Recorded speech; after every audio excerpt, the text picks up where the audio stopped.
परमात्मा हमें फिर याद दिलाया करते कि तुम यहां जहां रह रहे हो यहां कुछ भी तेरा नहीं है। परमात्मा कहते हैं ये झूठा संसारा रे, या मैं कोई नहीं तुम्हारा रे।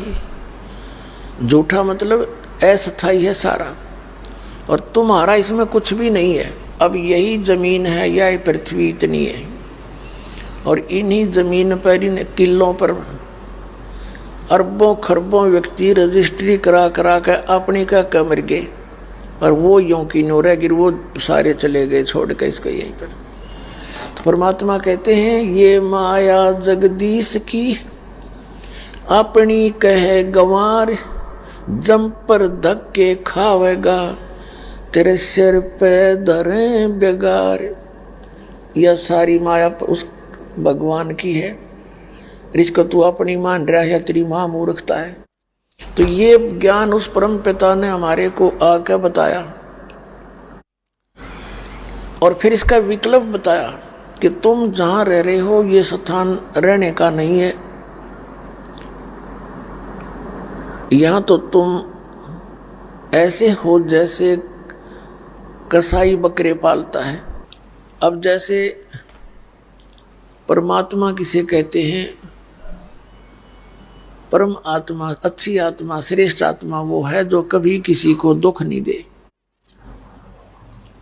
किसी भी कीमत पर दुख नहीं दे, सुख ही सुख देता है, उसको परमात्मा कहते हैं। अब हमने ज्ञान ना होने से हमने इनको परमात्मा मान लिया, इस काल को जो हमें खाता है, 1 लाख मानव शरीरधारी प्राणियों को नित खाता है और 1.25 लाख की उत्पत्ति करता है। तो परमात्मा कबीर जी ने बताया कि तुम यहां ऐसे रह रहे हो धर्मदास, आपकी यहां ऐसी स्थिति है जैसे कसाई बकरे पालता है। उन बकरों के लिए वो सब सुविधाएं देता है, चरागाह बनाता है, उनके लिए शेड झोंपड़ी डालता है, तालाब बनाता है, और 3 सेवक भी छोड़ देता है।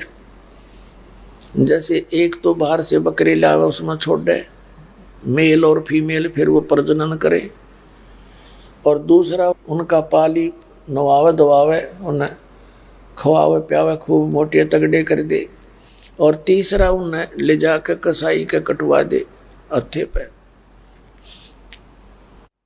तो यहाँ इस काल ने अपने तीनों पुत्रों को यह ड्यूटी दे रखी है, रजगुण ब्रह्मा, सतगुण विष्णु, तमगुण शिव जी को, और ये तीनों दुखी हैं इस काम से।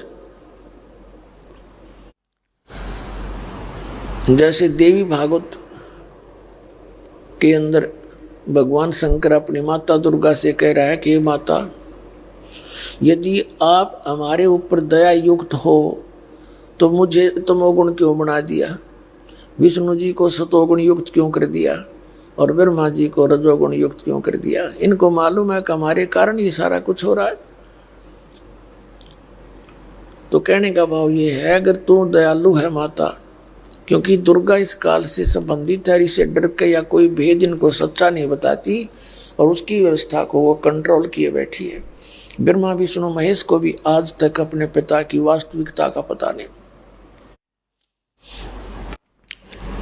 अब परमात्मा ने बताया कि जिस समय वो कसाई आता है उन बकरों के उस झुंड में, आता ही रहता है, सारी व्यवस्था देखता है, कह के करवाता है, ऐसा रखो, ऐसा करो, सफाई रखो, बकरे बीमार ना हो जाए। तो वो बकरे उसको अपना एक नेक मालिक मान के, कसाई को, उसके चारों तरफ आ जाते हैं, प्यार करते हैं।